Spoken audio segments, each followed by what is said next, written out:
This is American Real. I am Roger Brooks. Welcome to the show. This is American Real TV, There's so much to talk to you about. where everyone You are a true inspiration. has We're all trying to do our part to change the world. a story. What's your mission? What do you want your legacy to be? You have such a great story. I cannot wait to share it. Welcome to the American Real family. I cannot wait to air this episode. And now, here's your host, Roger Brooks.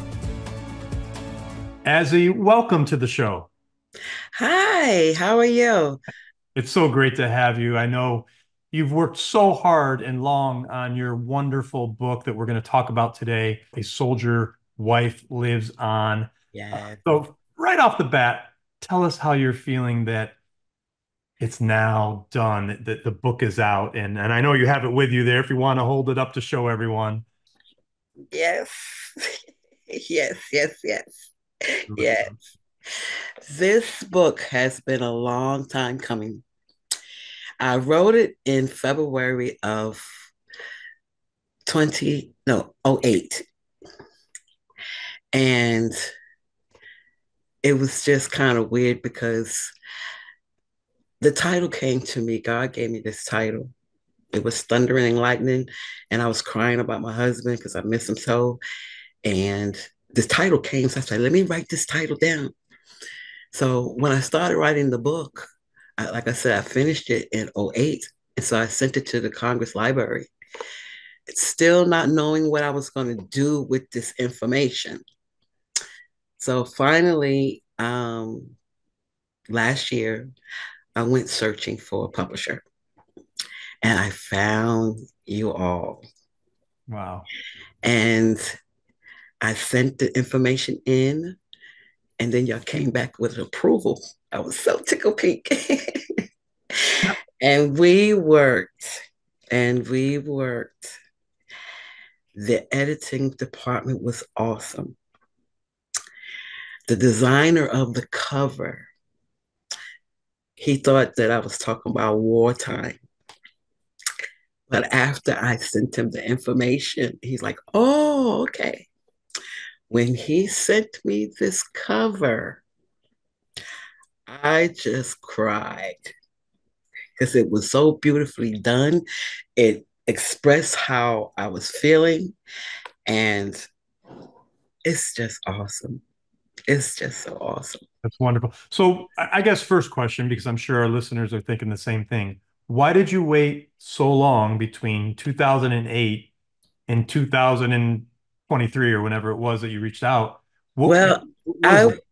I was working and I was carrying a heavy load and I was going to school. I was going to University of Richmond, which is a law school here in Richmond, Virginia.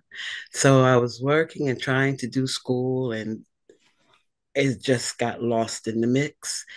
And I had to put it on the back burner. I had to get my priorities straight, like passing school, because I had did a lot of paralegal work and doing case studies and actually writing cases and doing a lot of legal research. So it took a lot. And then going to work from 8 until 4:30. So it took a lot. So I just put it on the back burner.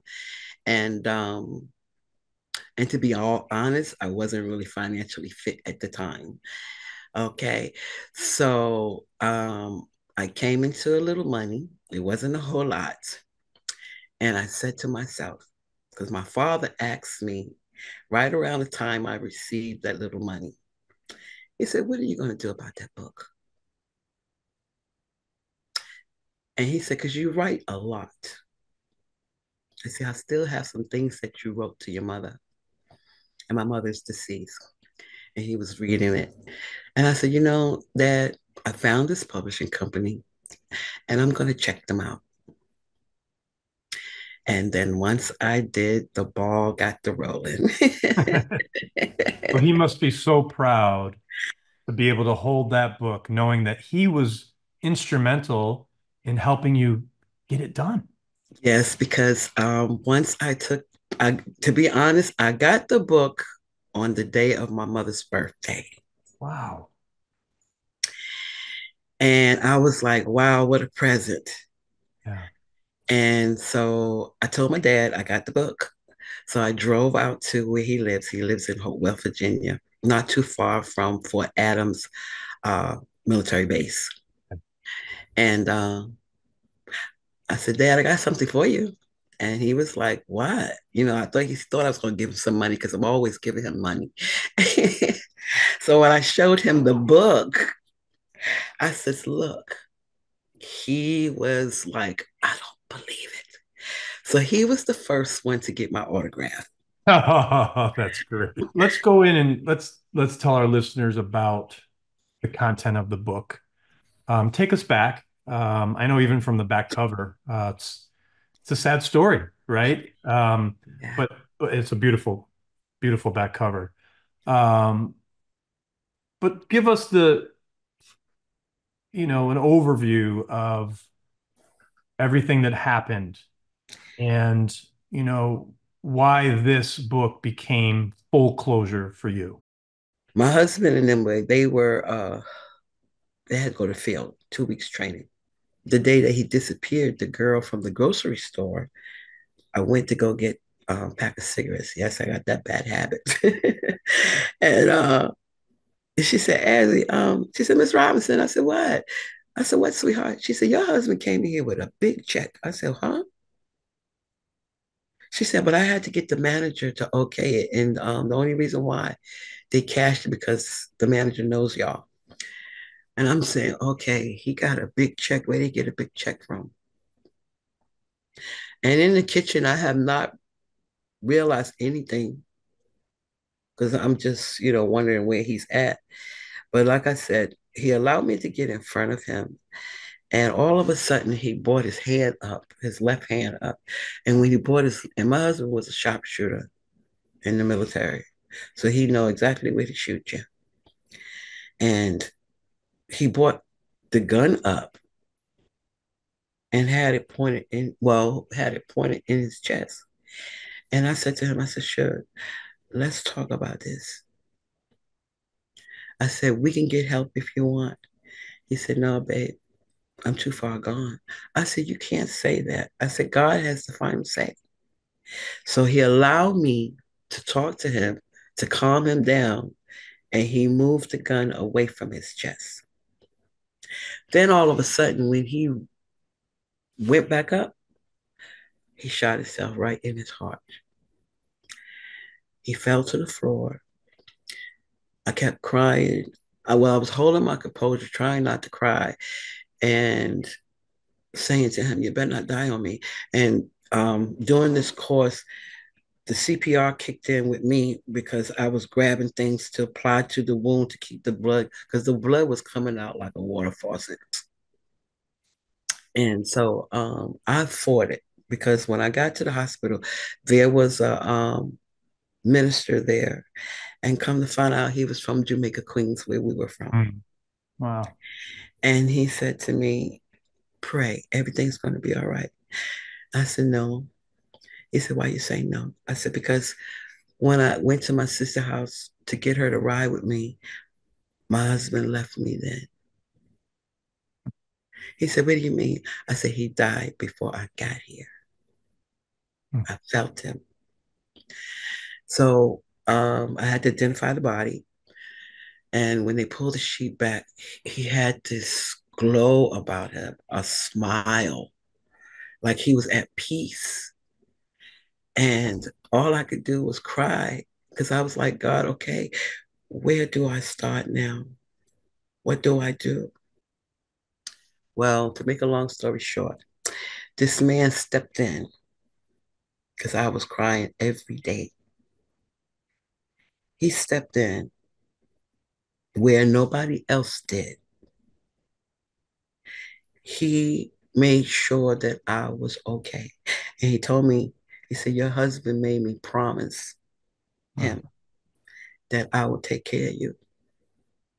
And so one thing to led to another, and we were together for 21 years, and then he got killed. oh, I said, okay, God, I had enough. I had enough. So he knew I had written this book because I was in Philadelphia at the time when I did it.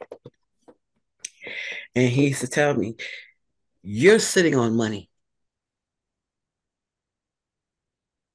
And he said, I have watched you write poems. I have watched you write books. I have watched you do your own designs.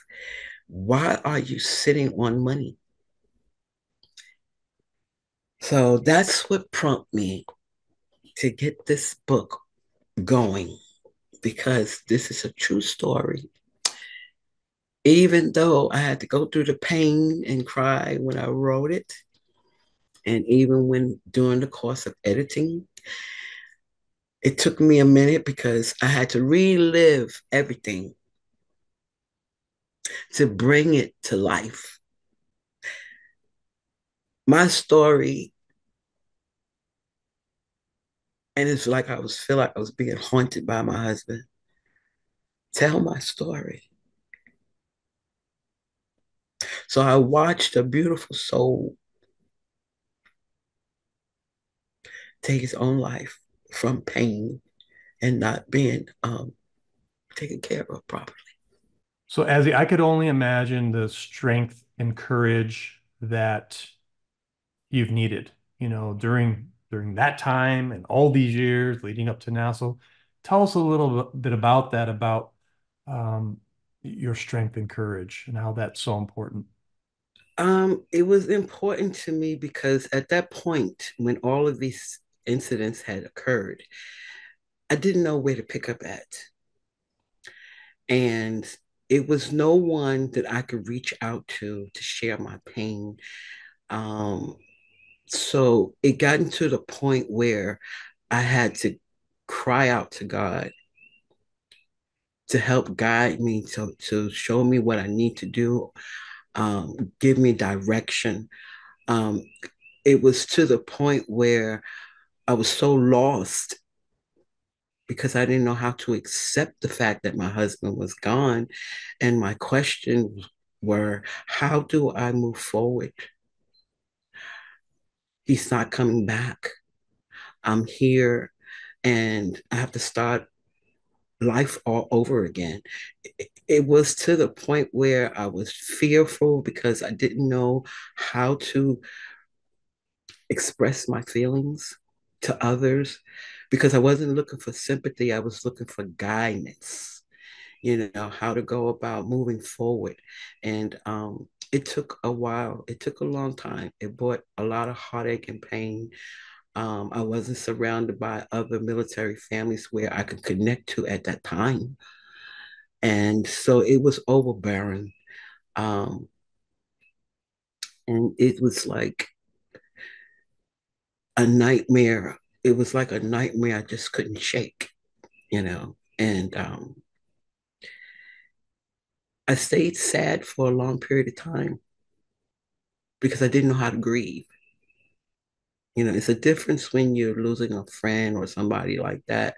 But when you're losing a close one that is your friend, the one you devoted your life with, and that person's not there anymore, and you don't know how to accept the fact that they're not coming back. Yeah. Yeah. And, I know the other thing that you feel very strongly about is getting the word out. You know, once the person passes, um, you know, what's the military doing for those families left behind? And You know, I gotten to the point where I started joining organizations like the Golden Wives, which they are strong organizations because they fight for widows and military families benefits and to Congress. We are being heard there. How much is being done? We're still struggling because there's still a lot of work to be done. Um, but then when I wrote my book, my mind was set on the word needs to get out. This message needs to get out because people don't understand the military family after losing the man they love or the woman they love that serve in this country. It's like we're being put on the side. We have to fight for benefits. We have to fight for knowledge. You know, you have to go through so many stages in the government to be heard. And I fought that battle, and I'm still fighting that battle. It's not just for me per se, it's for all of those that are going through this and don't know which way to go.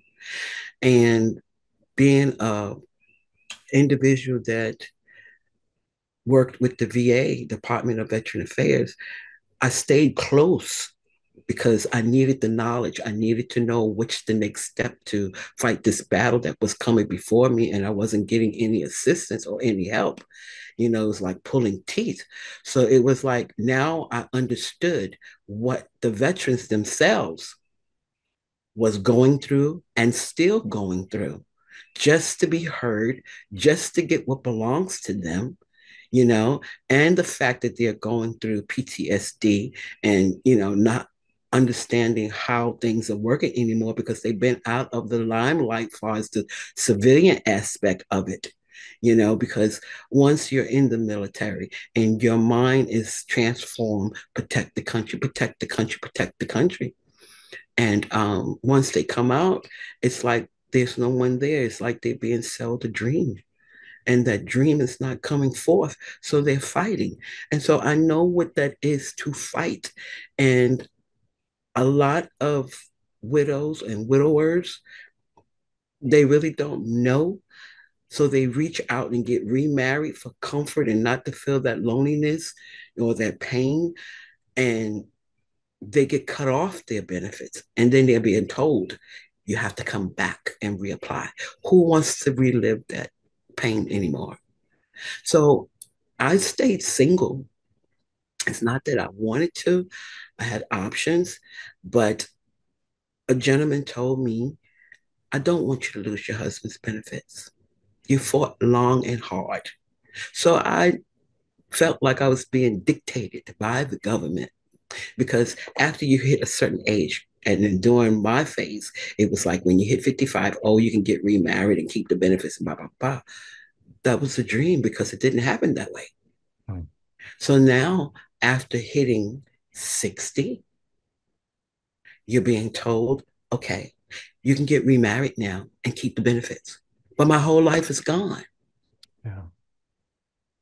And I have um, recently heard something on the news about women and men that's losing their loved ones into the military, where, and they have children. It's a difference that I don't have any children, but they have children. How are they supposed to move on in life? Right. But I am grateful for this one organization. It's called TAPS.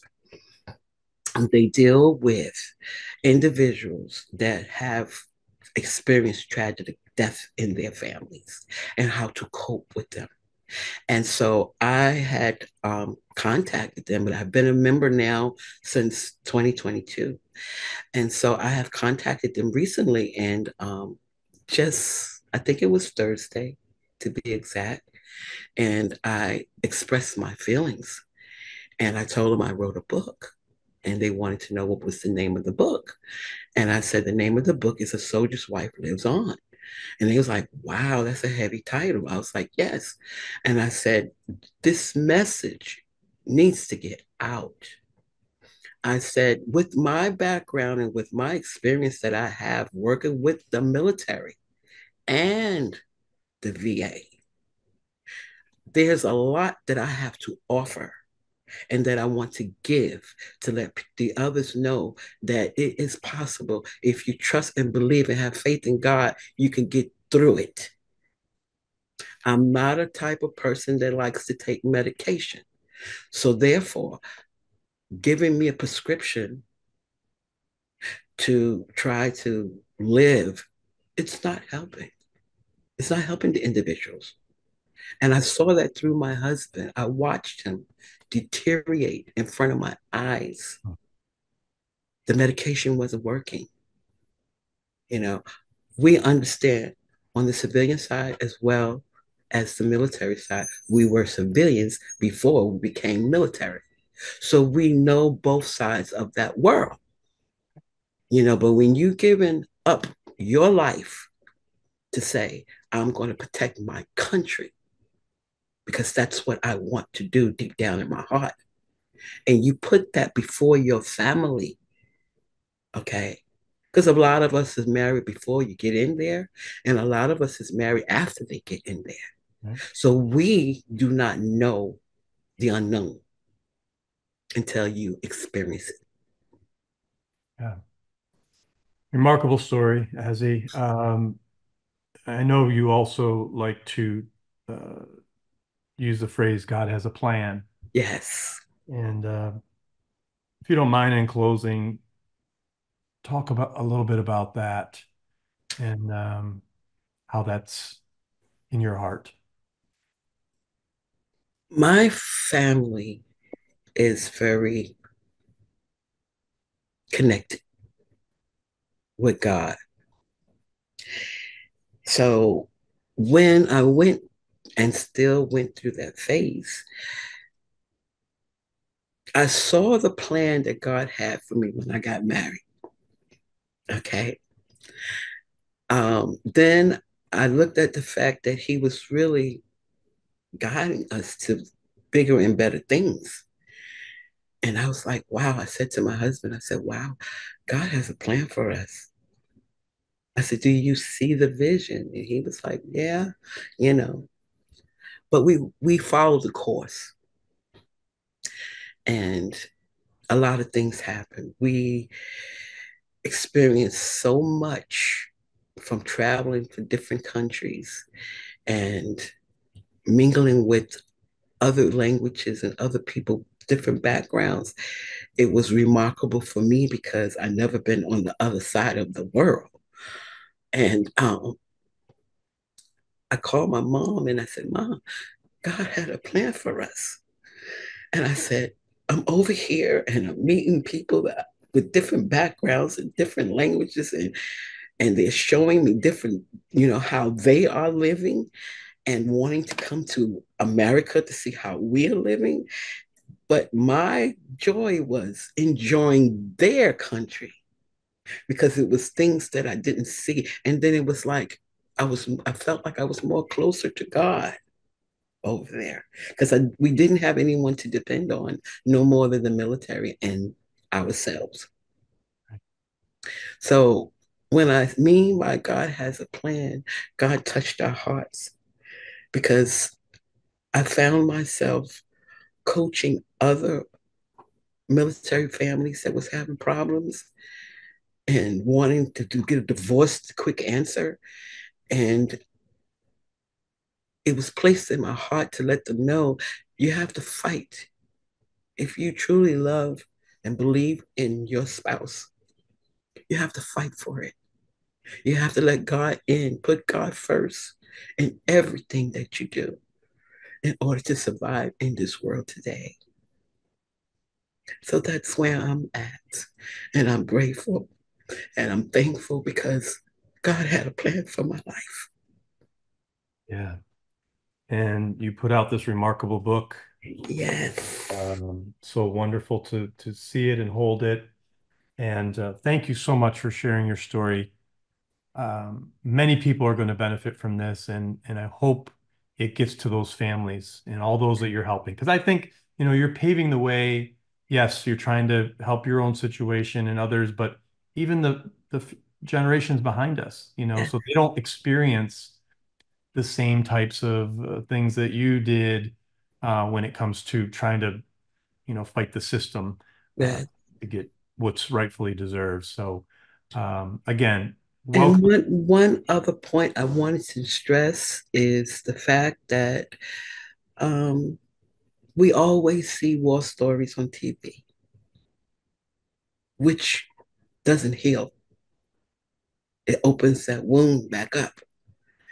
And by me trying to get the message out, is saying, okay, there's another side of just that war. We have family members that needs to be acknowledged as well. This joy on the other side. And we need to bring that out, you know. Yeah. And that's all I want to say. Yeah, no, great point. Um, if people want to get in touch with you, obviously they could order the book on Amazon. The Yes. Soldier Wife Lives On. But is there anywhere else they could reach you if they're interested in buying, say, bulk books, or if they want to have you come speak on their podcast? What's the best way? Yes. I have an email right now that I am using, and it's Burnell, which is BERNELL, as in John, 231 at outlook.com. I also have cell phone number 347-248-7248. My webpage for my business side, which I am starting out in business called Azzie LLC. My webpage is being under construction right now. So once that's completed, then I have another avenue.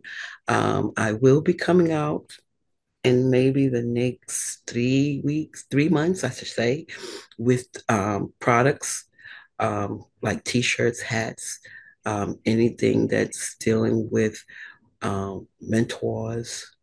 You know, I also am a notary for Virginia. Um, I'm also involved with the Eastern Stars. I'm quite sure everyone knows about the Eastern Stars and the Masons. I've been a member since 1982. Um, I try to stay involved with my community. Uh, so those are the two avenues right now that if they want to get in touch with me, I'm trying to also get a blog going on. So I appreciate it very much. Once they purchase my book, that they will go and put in their views because everyone knows that views are very important. And so once we can get those, and one other thing, my book is also in all languages. They can order in any language. Awesome. Great. Azzie Robinson, welcome to the American Real family. Yeah. Folks, pick up the book on Amazon. It's a wonderful read. Congratulations on getting this done. And thank you so much for coming on the show. Thank you so much for having me. Thank you for tuning in to American Real. For more stories like this one, be sure to stop by AmericanReal.tv. Follow us on all social media to stay up to date with everything American Real. We hope you've enjoyed this episode, and contact one of our publishing experts if you're ready to publish your book and become a best-selling author.